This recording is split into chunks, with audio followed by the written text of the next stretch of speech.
It's Wednesday, November 13th, 2024. Commissioner, is Jim Franklin not coming by Zoom or anything? Jim Franklin is absent. I will now open the meeting and take a roll call. Kalina Vendetti, that's me, I'm here. Dot McFarland? Yes. And Megan Hickey? Yep. And Buzz Artiano? Aye. Marilyn Cazador? Aye. And Brian Payne? Yes. Thank you, Commissioners. Please note that we're doing a hybrid meeting with in-person and virtual attendance. If a member of the virtual public would like to make comments during a public hearing, please use the raise hand function on Zoom and you'll be assigned a speaking time. And if you're listening in via telephone, dial in, press star 9 to raise your hand, and then press star 6 to unmute yourself. This meeting's being recorded by the local scene, and we thank them very much. And a record of this meeting will be posted on the local scene website as soon as they're able. Anyone intending to make an audio or video recording of this meeting should notify me at this time. See no evidence of that, so moving on. Kingston's Open Space Committee, this is under additional announcements, is seeking a new member. The committee assists conservation in overseeing the management and use of conservation properties to help all of us better access and utilize these resources in a positive way. This is an opportunity for a resident to assist in implementing the town's open space plan, help improve parking and trails, and identify future conservation and passive recreation priorities in town, among other benefits. You may inquire by calling us, the Conservation Department, at 781-585-0537, or by emailing Juliana Denham at jdenum@kingstonma.gov, jdenham@kingstonmass.gov, and so we'd like to hear from you if you'd like to contact us. Matt, would you just brief us on what needs to be signed? Sure. From the last meeting, we had the DOA for 15 Crystal Drive and the enforcement order for 2 Wildwood Circle. We have an invoice for WePrint today for trail signage at Blackwater Memorial Forest. Beals and Thomas for the Sampsons Brook Headwaters Restoration Project. Amazon Business for underwater monitoring equipment, and Environmental Partners for MS4 support services. Mm-hmm. Do we have those already? Yep. All right, I haven't seen them. We'll hand them down, hand them back. Are we ready to move to action items? Sure. All right. I'll open a public meeting to discuss the request for a certificate of compliance for 58 Shore Drive. What have you got to say, Matt? So we had a request for a COC on a project from 2012, from 2012. I was putting an addition on the house at 58 Shore Drive. And Juliana did a site visit today, said everything matched the as-built plan. The as-built plan matches the original order of conditions plan of record, and we have a certification from Rick Grady of Grady Engineering that everything was built to spec. So this is a pretty easy issuance. Mm-hmm. I don't see anybody here representing the applicant, but is there anyone online? Any comments from them? No? Do the commissioners have any comments? All right. Any comments from the public present? None. Or online? We have no public. No. Do I hear a motion to accept the request for the COC? I'll make that motion. Do I have a second? Second. All right. I'm going to take a vote on that. Dot? Yes. Megan? Yes. Lena's a yes. Buzz? Yes. Marilyn? Yes. And Brian? Yes. Motion passes. Great.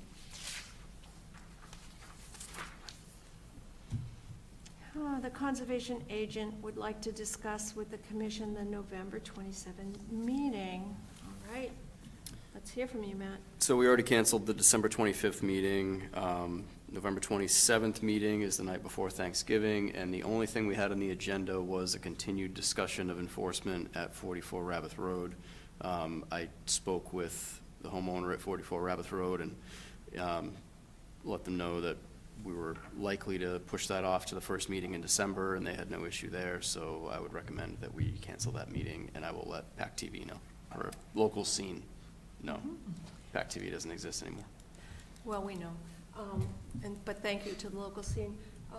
Do we have any comments from the public, present or online? None. Do the commissioners have any comments? No objections? No, just asking, you know. No, I make a motion to cancel that meeting. All right, do we have a second? Second. All right, Dot? Yes. Megan? Yes. Colleen is a yes. Buzz? Yes. Marilyn? Yes. And Brian? Yes. Motion passes, thank you. We'll move on to enforcement. First, 15 Bagnell Street. Yes, so all four of the enforcement items that we have on the agenda tonight are old business. These are all properties that had a deadline of October 31st for performing actions from enforcement orders issued by the commission. And in the case of 15 Bagnell, they needed to put down a seed mix and install conservation posts. We do have evidence that they did both of those things. This is a property that we have set up to check back on in a year. I have those dates saved in our calendar so that we'll be reminded of that. I suspect that they may have issues, and I will try to follow up with them in the spring because this is not something that's being handled by a professional. They put seed down, and I put some seed down this year too on a couple of our sites, and it hasn't rained at all. Right. So chances are the birds eat all the seed and nothing germinates, and maybe they'll get something in the spring. But I'll follow up with them in the spring just to sort of indicate that they may want to try a little more. Otherwise, if nothing happens by the fall, then the commission is likely to warrant further action. Did I see an email from Juliana warning them that the birds might eat all their seeds because of the drought? I might have seen that. Possibly? Yeah, perhaps, I don't know. So they may have a heads up. Yeah. But for now, my recommendation would be the commission vote to remove them from the agenda. I'll make that motion. Second. All right, Dot? Yes. Megan? Yes. Colleen is a yes. Buzz? Yes. Marilyn? Yes. And Brian? Yes. I'm going to remove that from the agenda. How about 375 Elm Street? 375 Elm Street did everything that was requested. That was putting in the conservation posts that were on the orders of conditions plan of record, as well as planting native shrubs within the sort of skid trail that was there. All of that work was done by October 31st, and we were shown photo evidence of that. So I would recommend taking that off the agenda. All right, we need a motion for that? All right, I move that we take that off the agenda. And are we issuing letters, by the way, confirming that they've been Yeah, removed? Okay. very, very generic, but yes. Yeah, yeah. All right, do we have a second? A second. All right, Dot? Yes. Megan? Yes. Colleen is a yes. Buzz? Yes. Marilyn? Yes. Brian? Yes. Okay, that's off the agenda. 56 Main Street? 56 Main Street, I got a planting completion report from South River Environmental that describes that all of the work was done as to plan. I have not been on site to see this one. I would still recommend taking it off the agenda, and I will follow up, and if there's any issue, I will put it back on the agenda. All right, do we have a motion? To remove I'll make that motion. Do we have a second? Second. All right, Dot? Yes. Megan? Yes. Colleen is a yes. Buzz? Yes. Marilyn? Yes. Brian? Yes. Okay, that's off the agenda. How about 28 Raybeth Road? Recommend taking off the agenda. Everything there was done. Juliana was able to do a site visit today. We had a little bit of delay just in follow-up with them on that. They had sent us some information, but not all of the evidence. And she was able to do a site visit, I believe today, while I was out of the office on a field visit. And the only issue there was a miscommunication of some sort about two of the shrubs. But they confirmed they will be removing those and planting the appropriate ones. So it's a minor component of the project, that should be easy enough for them to deal with. They did end up planting way more native shrubs than they needed to in that space. So rather than hold them up on confirming that they do the other two, I just want to make sure that they're gone, the ones they planted. So I would recommend taking this off the agenda. Do we have a motion? I'll make the motion We to have take them sec- off the agenda. Do we have a second? Second. All right, Dot, Yes. Megan, Yes. Sabrina is a yes, Buzz, Yes. Marilyn, Yes. Brian, okay, that's Yes. off the agenda. And the minutes, Do we have have minutes? 56 Main Street or no? We did that third. Yep. I think we did 56. Okay, sorry. That's right. Yeah, minutes are August 14th. Do I have a copy of those minutes? I don't see, oh. I don't really see them, but I have looked at them online. Do I have a motion to approve the minutes from August 14, 2024? Has anyone seen Before you them? do that, I missed the later half of the meeting, so I don't know, I can vote on the front half of the agenda, but not the back half. I think it's okay. I don't think we need you. It should be in the dialogue if there was anybody that was absent Right. at that meeting. Yeah, it is. It is there? Okay. Yeah. She put in there that you were halfway? Yeah. She's good, Juliana. Dot, it doesn't say Dot can't vote. It says Jim can't vote and Brian can't vote. I think you're within realm of voting. I think you probably, Okay. you She can vote. crossed the hurdle. You went up Hartford Hill. You Okay. made it. All right. So do I hear a motion to approve the minutes of August 14, 2024?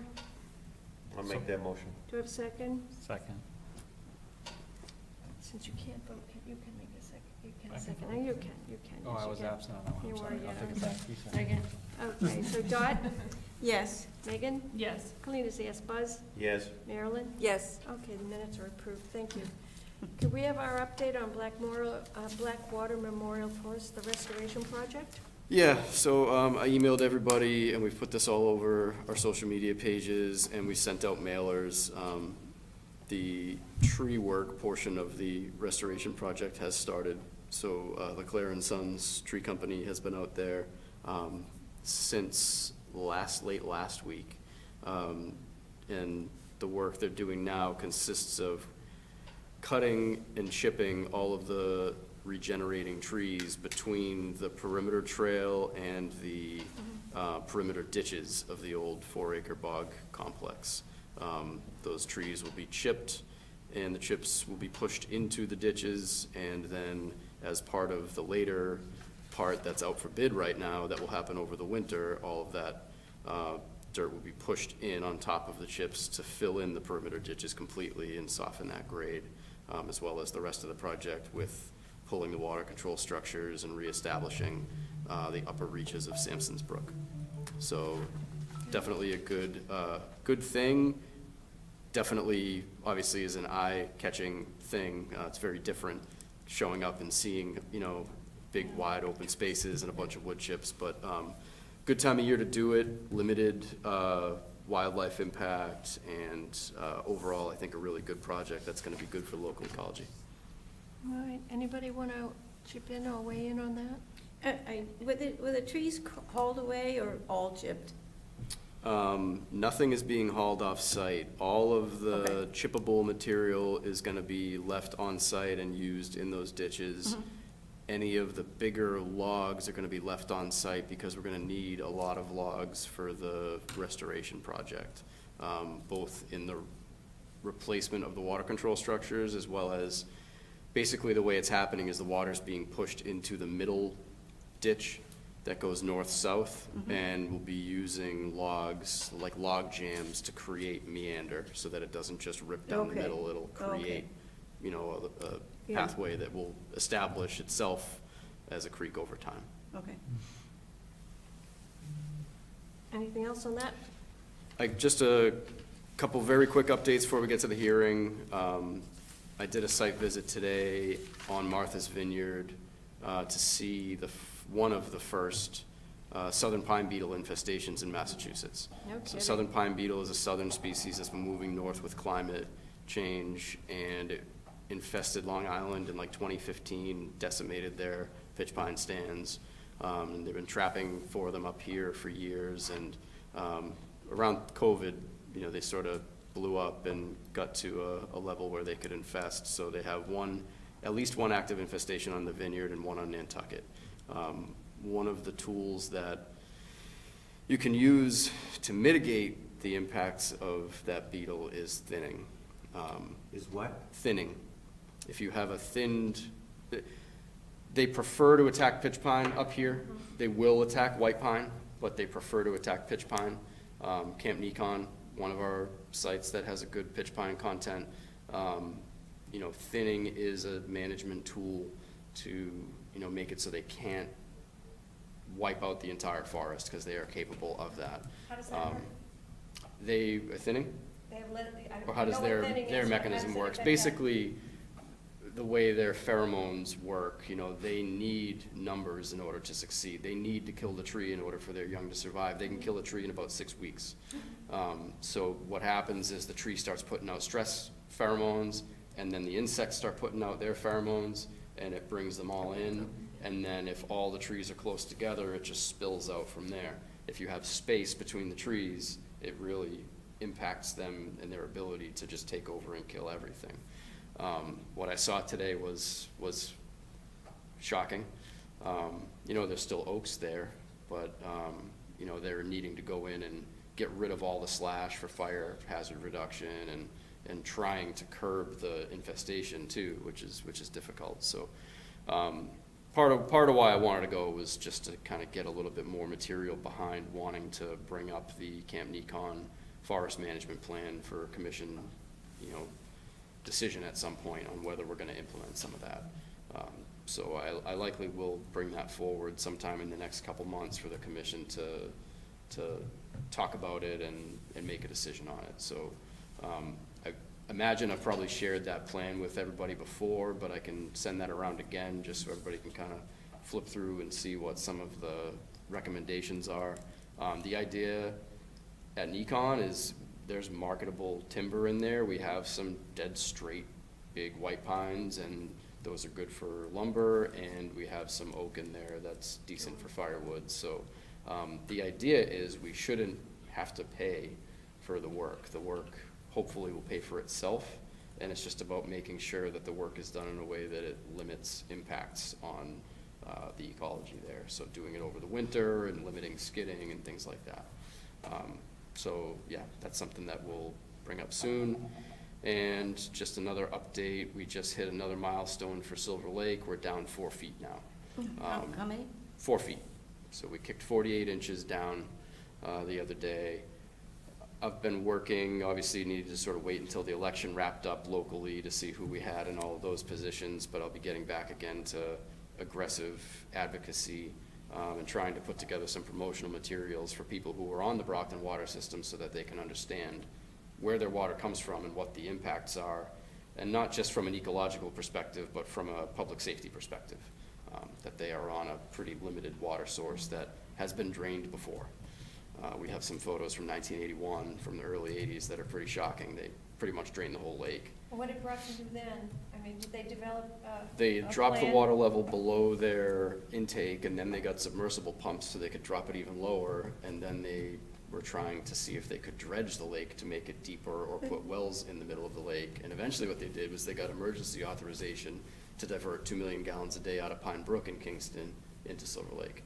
And that was only beaten by court action from the town of Kingston and I believe JRWA in the late 80s, early 90s. Did they ever develop any kind of workable plan? Depends on your definition of Brockton. workable.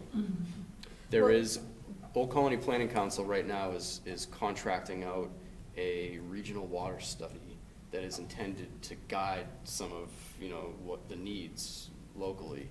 And I have decided to get more involved in that process because one of the things that's coming up is MWRA. Basically, if Brockton could hook up to MWRA, obviously that would be expensive, but it gets the city on a more sustainable water source that's not causing an ecological situation, not only in Silver Lake, but in Kingston and throughout the Jones River. And what I've sort of gleaned out of the recommendations so far is that it doesn't necessarily provide a glowing recommendation for that as a step. So I want to make sure that if that's the case, that there's valid reason behind it, because part of what I'm pushing for is for more people in state government to realize the need and allocate money to it. I think that's the only real quick fix here, is getting them on a better water source and having the state help out with that, so. I think you can ask not Pine Dubois, but I think it's about that time when she got interested in the watershed. And also, there was a big push by Brockton to update piping and fix leaks, et cetera. But that was, 40 years ago now? So, They have about, based on a study that came out a few years ago, 33% water loss in their system. 33? 33. It's pretty significant. 33% water loss, 0 water restrictions this year whatsoever. Oh, my goodness. Whereas my interpretation is Kingston's water restrictions are based on flow in the Jones River. Well, the Jones River doesn't have headwaters anymore. You know, Yeah. the Jones River hasn't seen water from Silver Lake since May or June. It has waters from other sources. Right, but the flow is severely diminished based on not having your natural source, so You it's can see it like, during low. town of tide. Kingston has water restrictions basically because Brockton's taking that water and Brockton itself is not on water restrictions. That doesn't really make sense. I'm told Brockton is hiring somebody, that position would be aimed at identifying issues with their system and potential water restrictions and things like that, but there was nothing set up temporarily, much as we advocated with them this year to do that in order to try to get the herring out. Well, if their loss is Did you get the water 33%. herring out? Herring have not, no, there's They're still back there. millions or tens of millions of juvenile herring circling the lake probably right now, looking for a way out. So I've been going there documenting the juvenile herring and documenting dead freshwater mussels. Right. I've been in touch with Natural Heritage because there are state-listed mussels in there. We have documented them dead as well, just to make sure that everything's being documented in case that's ever useful. So, Yeah, one thing, if you ever get to a point in one of the meetings, when a town is hurting for water like that, any new permits or any remodeling is required to demonstrate or pay into a fund to, with that kind of water loss, that they have to pay in money to prove they hire people to go fix all those leaks, and that money comes from the expansion. Yeah. yeah. It's very common, and it's legal, and it's done many places. So, in other words, if I want to add on, 500 gallons a day to the usage, I have to go prove, like, go to an existing building and change all the toilets and all the fixtures to low flush to save that $500, 500 gallons to get my gallons. So, that's one tool in your toolbox. Okay. Yeah, I want to throw everything at them because Yeah. to me, I don't want to be the crazy environmentalist guy saying, let our fish out, because already I was accused by a Brockton politician of trying, not me personally, but our group advocating for this, of trying to take water away from, she said 150,000 people. It's, I think, 105,000 people in Brockton right now, plus all the other communities they serve with water. I'm certainly not trying to take their water away. I'm advocating that they need a better source, and they need restrictions, and they need any of these activities that can minimize water use. Because right now, to me, it seems it's been known for roughly 100 years that Silver Lake can only take about this much water per day out of it, and they've been taking this much out for years and years. There's been no limits Oh, yeah, whatsoever. In fact, they continue to sell to other towns Yeah. as needed. There are no limits right now. I wonder if in the original agreement, there was anything about not selling that water. I think the only reason they got the water in the first place was because they agreed to provide it to Whitman, because Whitman were the ones who got it, the rights in the first place. There's the legal history to this is kind of mind-numbing to go through. One interesting note is that the Water Management Act that DEP oversees. Pine has been arguing for years that Brockton is outside of their Water Management Act rights. DEP says they're not, but there's definitely some gray area there with stuff that's been going on. EPA was sued by 2 watershed groups in eastern Massachusetts And their solution, they were sued basically because of the Water Management Act application in Massachusetts causing drought conditions in rivers, low water conditions in rivers. EPA's solution to that was to send a letter to DEP saying, hey, before we all get sued here, or wrap up this legal action, we should get together and you need to really look at your regulations to make sure that they're truly science-based. And they point out specifics about the Water Management Act that they don't feel are accurate and are not applied in a way that truly protects the water in an appropriate way. Now, obviously, there's the caveat there that who knows what's going to happen with the EPA now, but that's an interesting wrinkle, that as of right now, the EPA, they're not mandating it, but they're highly suggesting that DEP look into their own Water Management Act and come up with a better solution. So that's one thing that could prove to be helpful in this process. Okay. Well, if you fix half the leaks, right, that's 15–18% you're gonna save right out of the rip without having to do anything. 33% is a very high number, and when you're talking, essentially what you're talking about is 10–11 million gallons a day that they're either taking from Silver Lake or Aquaria combined. Right. Typically Silver Lake, So that's roughly 3 million gallons a day that's being wasted. yes. Unbelievable. That's a big number. Yep. So that's where my inclination would be to start.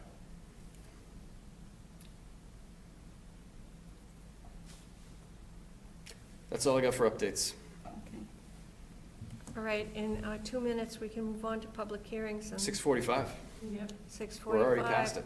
Bravo. I've talked your ear off. That's fabulous.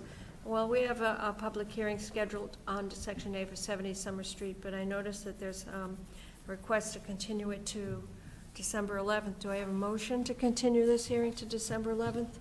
So moved. Do we have to reopen it first? Do Or I no? have to reopen it? No? Reopen the hearing? No, you don't I have don't to. think you have to Okay. do that. No, you can It's just redundant continue and it. ridiculous. Perfect. Do I have a second? Second. All right, Dot. Yes, where was it, when was it, December 11th, oh, 2024. thank you. Megan? Yes. Colleen is a yes. Buzz? Yes. Marilyn? Yes. Brian? Yes. Great. Half-hour meeting. So we're moving on to closing remarks, unless anyone has something that they would like to add into the meeting at this point. I'm looking at anybody. All right. The next meeting will be held on November 27th. No, No, that's the, no, uh, December 11th. December 11th, Yep, so we've canceled the November 27th meeting. we did. 2024, it will start at 6:30 PM. The time is now 1 minute before 7. Do we have a motion to adjourn? So moved. Get a second? second. Dot? Yes. Megan? Yes. Colleen is a yes. Buzz? Yes. Marilyn? Yes. Brian? There we Yes. go. Thank you very much. It's been lovely.